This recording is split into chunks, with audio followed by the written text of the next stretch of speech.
If you have sciatica pain, leg pain, numbness, tingling, burning, shooting, electric, cut my leg off type pain that goes below the level of the knee into the foot and you want to heal naturally, then stick around because in this video I'm going to share with you a lazy, less is more approach to solving the problem, and I'll walk through each of these steps one by one. My name is Dr. Charlie Johnson, physical therapist. I help people all around the world solve these problems naturally using the power of their mind and movement as medicine. So step one, you could try to fix your x-ray or MRI. That's really difficult for many people to grasp. And so why not translate your medical diagnosis, the thing on the image, into something you can better see, feel, and understand? Step one, we're going to translate that medical diagnosis, that picture, into a movement diagnosis. Basically, we're going to find a yucky motion, and that yucky motion represents how this thing on the picture is showing up for you in your life in ways you don't know yet. We'll get to that in a moment. So we need to find some yucky motions first so that then we can eventually, on step 4, fix them. I show this motion here.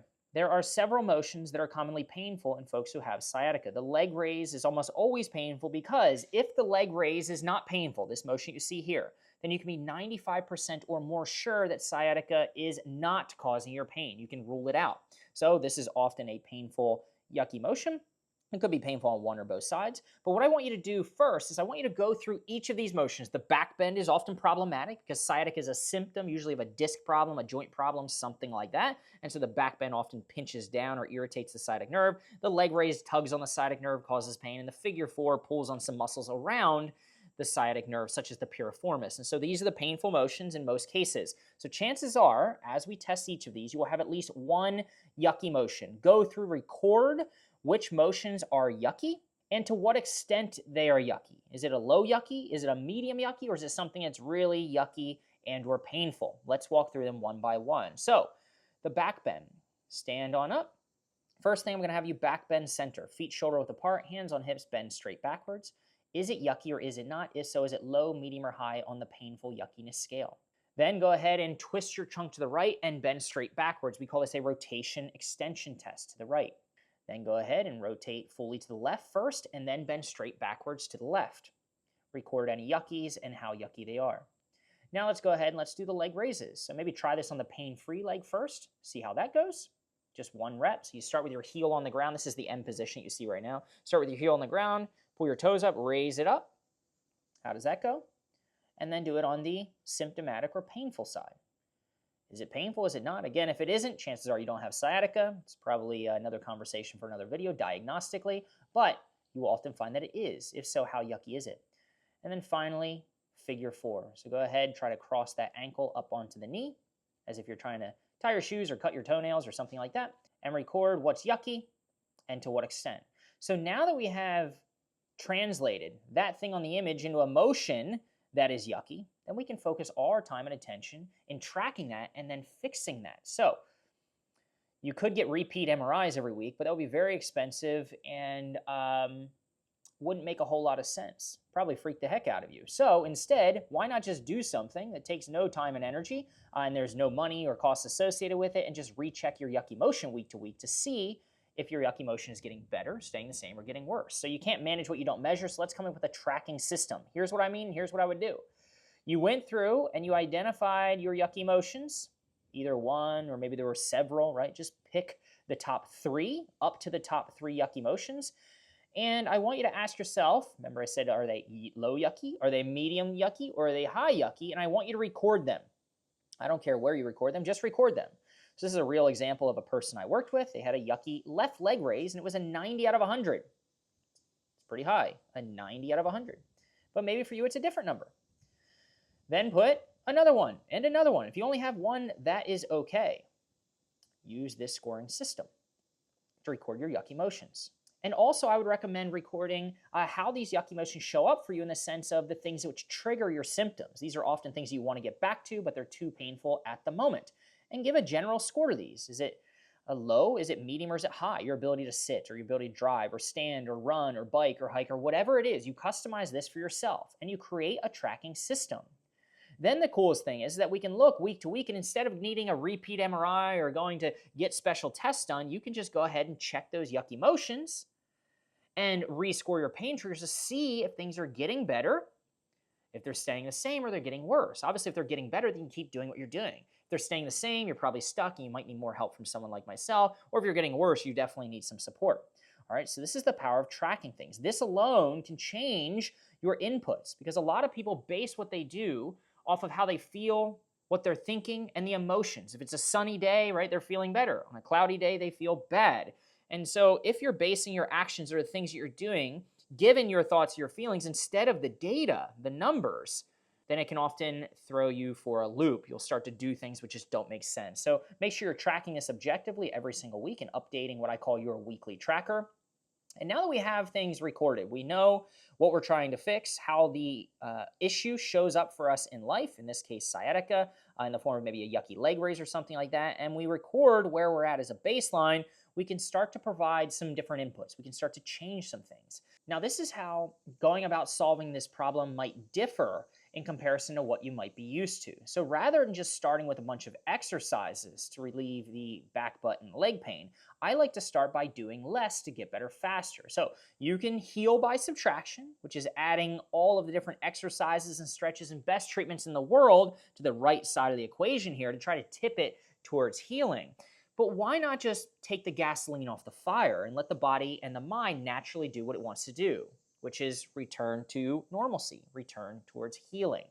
So I like to subtract things first. And basically, we need to do some detective work to figure out why you are stuck and what in your environment mentally or physically is keeping you from healing. We're going to talk about the physical side of things primarily, but also a little bit psychological twist to things. So step one, calm muddy waters. For the next 4 to 7 days, you do not continue with current treatment. Because if you're watching this video and current treatment was working, you probably wouldn't be here. So we calm muddy waters. The best way to calm muddy waters is to simply leave it alone. Let's get a new baseline. This doesn't mean be inactive or lay on the couch. Be as active as possible, just not adding a bunch of additional stuff in.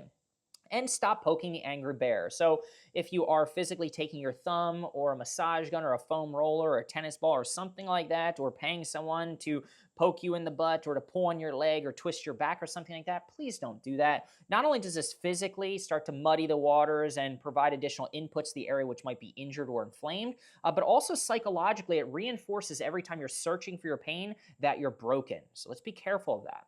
Now that we've done that, we can begin doing what I call morphing motions. And so I want you to ask yourself, this is how these steps kind of start to melt together. Here are my yucky motions. And maybe start with the yuckiest one first. And ask yourself, how is this painful motion or these painful motions showing up in my life? And it's almost always in ways you don't know yet, which are aggravating the problem and keeping you from getting better. And then we want to tweak or temporarily stop or modify these things such that we can ultimately solve the problem and create an environment which is conducive to healing. Basically, how can you watching this become your own best anti-inflammatory? That's what I want for you. So let's just say you had a yucky back bend that closed down on the disc or the joint or the nerve in your spine and it caused you to feel a zap down your leg. Well, you might not know it yet, but that shows up in the form of a press-up. So maybe you've been told to do a lot of Mackenzie press-ups because that's good, right? You should be pushing the disc back into where it belongs or the jelly back in the donut. But if a back bend is yucky, then why would you want to do the thing which is yucky over and over again? One set of 10 reps every 4 hours or every 2 hours, let's just say. That wouldn't make sense. That would just make you feel worse. And so this is a prime example of how sometimes if you don't understand why you're doing what you're doing as far as the treatment or the person that you're seeing doesn't take the time to explain it, this is why these things can keep you from getting better. The most perfect disc treatment in the world might actually make you worse because you have to find ultimately what's going to work best for you. And that's the beauty of this process. Laying on the belly, it puts you in a little bit of an arch back position. Walking, if you have a yucky back bend, chances are you're not going to be able to walk and you're not going to be able to stand because that pushes you closer towards a back bend. If you lay at night and read a book or work on a computer or text on your phone or do whatever you do, or maybe you're watching this video like this, that's going to put you in a yucky position because that is a back bend. Standing, especially if you have a tilt, meaning your pelvis is tilted more forward. There's nothing wrong with that, but if you have an arch in your lower back, that starts to move you closer towards a back bend. And the last thing you want to do if you have a yucky back bend is try to sit up tall and have quote unquote good posture because again, that pushes your spine more towards that backwards direction, will keep you from healing. You'd be better off just to slacken things, meaning just slouch, all right? So that being said, you can start to then tweak these things. Maybe you tuck your pelvis under as you're standing or as you're walking. Maybe you put a pillow underneath your belly if that's your preferred position and you want to reduce the sway back. Again, maybe you just slouch, pull the chair in, and put your back against the chair to relax the muscles of the back and reduce the arch in the lower back. All right, so that's a back bend. Now, leg raise, again, the most common yucky motion for people with sciatica. And what's the number one thing they're told to do? Nerve glides, right? So you're not going to be able to pick something up in the form of a golfer's lift or do single leg deadlifts until you improve the leg raise. And that's the beauty of this. That's the cool thing. If you want to free up your ability to live life, then all you need to do is not fix this. You don't need to fix this problem. You just need to fix your leg raise, because that's how it's showing up for you. And then your inability to live life is a result of you not having that motion, the leg raise, the back bend, the figure four unlocked. Once you unlock these, I'll show you how to do that to start in a moment. Then you can get back to lifting weights, things like that. But nerve glides, these things often make people with sciatica worse, even though they're like the number one most recommended thing to do, because they're easy to overdo. Hamstring stretches, this stretches your nerve. And again, it's that L-shaped position. More nerve glides. Again, notice how these things are all probably called different exercises. This might be called one thing. This might be called a nerve floss. This might be called a slump slider. This might be something else. At the end of the day, they're all the same things, just labeled and or referred to as different things, but we're just replicating yuckiness over and over again. Yoga, it's supposed to be good for you, right? Well, maybe not, because it might be putting you in a leg raise. So some things to consider. Also, sleeping is often an issue for people with yucky leg raise, because oftentimes the foot falls across the body. Sitting, especially if you kick your feet up on a chair or a couch or something like that. And definitely driving, especially if it's a leg where you have the clutch or the gas or the brake or something like that. All right? And you're not going to be able to run and or bend forward to lift things, at least with your legs mostly straight, until you fix that leg raise. Once you fix it, you'll be good. Yucky figure four, another common yucky motion. Shows up in the form of figure four stretches. Again, a popular recommendation for people who have sciatica due to piriformis syndrome, disc problems, etc. But sometimes that which is most common isn't always the best for you. And so somebody might send you home and tell you to do figure four stretch on your back, or a figure four stretch in seated, or the pigeon pose, or child's posy. And then they might do this to you on the table. Basically, they're just telling you to do the same yucky motion over and over again in a different way, shape, or form. Something I probably wouldn't recommend. Perhaps during the day, you have a habit of crossing your legs, sitting like this, sitting like this, sitting like this, crossing at the ankles, or leaning in to eat or work or something like that. This moves us closer to a yucky figure four, and this shows up a lot in sleeping, sometimes in standing. Sleeping, all kinds of different ways this can show up. Again, we would want to tweak this. I'll talk about that in a second. This is my preferred sleeping position. Hopefully I never have a yucky figure four. And you can see here, everybody says, hey, you have sciatica, put a pillow between your knees. Maybe you could try it, but what does putting a pillow between your knees do? It widens the knees, takes the knees apart, but the ankles are still kept together, which is a figure four. And so why not try, for example, as a little modification or tweak, and there's so much more to this that we could talk about, why not try putting the pillow between the knees and the ankles to avoid that figure four position? Just some things to think about. Oftentimes people stand with their weight shifted and or in this position as they stand, as they work, as they cook, as they clean, whatever. And or maybe the weight shifted and all the weight on one leg.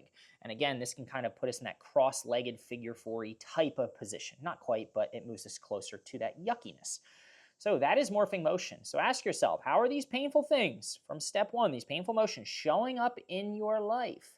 If you had another yucky motion that doesn't show up here, just ask yourself, how is that potentially showing up in the way I'm doing things, my habits, my routines, things I don't know yet, so that you can start to become your own best anti-inflammatory, okay?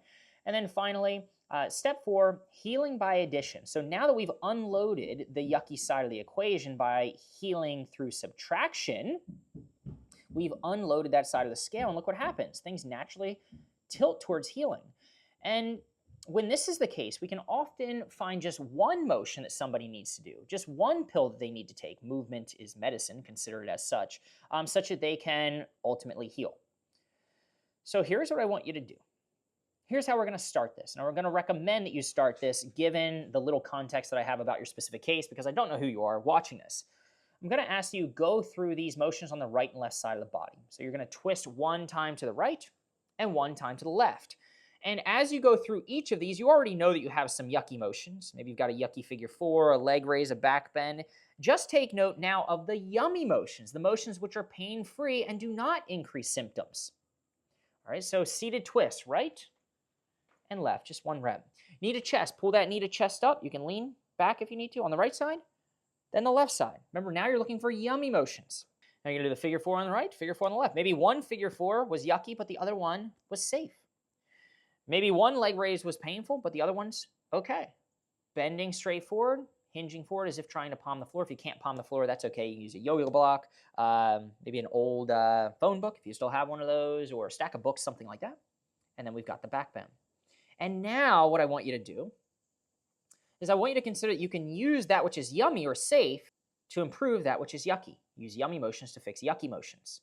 Now, this is a general overview. There's many other options, but let's just start and keep this really simple and think about using movement as medicine. So maybe you found that the right twist was safe. Now, I don't know if it'll help you or not, but what you could do is you could go ahead and do 2 sets of 20 reps and just start doing that throughout the day. 2 times a day as needed. You could simply start by just picking a motion which is safe. There's a more advanced version of this where we can actually test, treat, and retest to see if not only is the motion safe, but if it immediately improves or fixes your yucky motion. Again, that's probably a topic for another video, and I'm sure I have some other videos on that topic, but just pick something that feels safe instead of the traditional approach, which is taking that which is yucky and telling you to do it over and over again. So if you have a yummy twist and that's an option, by the way, just pick one side. Don't pick the right and the left, because maybe the left doesn't help you, but the right does help you. Just start by picking one motion that's safe. Try 2 sets of 20 reps twice a day as needed. I'll get to that in a second, what I mean by that. Maybe the twists weren't okay, or maybe the right knee to chest was the yummiest. If you have multiple yummy motions, which you probably will, just pick the yummiest. As if there were like 10 chocolate chip cookies on the table, just pick the one that has the most chocolate chips, if that's what you like or that's what you prefer. That's what I would go for. All right, so maybe the knee to chest is the best chocolate chip cookie, the safest motion. It feels the best. If so, 3 30-second holds 3 times a day, as needed. Maybe you had a yucky figure 4 on the left, but the right one feels great. 3 30-second holds 3 times a day as needed. You're just picking one of these motions on one side of the body. That's it. Maybe it was the leg raise. If so, and that's yummy, 2 times 15 reps, 3 times a day as needed. These should be pain-free and safe motions. Maybe back bend is yucky, but what's the opposite of back bend? Forward bend. So why not do 3 30-second holds in the opposite of that which made you worse, backwards in the forward direction, 4 times a day as needed.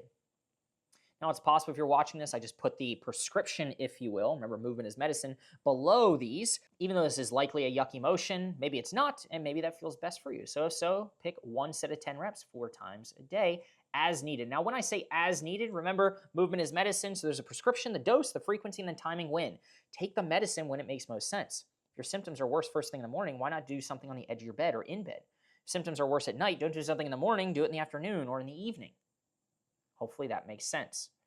And what you're going to do then is you're going to stick with this yummy motion, along with everything else we talked about, for the next 4 to 7 days, and then you go back. Remember, you can't manage what you don't measure.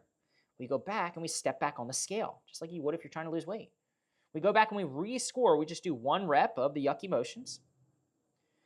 We get a general gist for how our pain triggers are now this week, say 7 days later, and we see what the trend is. If better, we keep at it. If same, we're stuck and we need to shift and try another motion or change what we're doing. And if worse, we clearly need some more help. If at any point, by the way, this motion which you thought was safe becomes yucky, just stop it.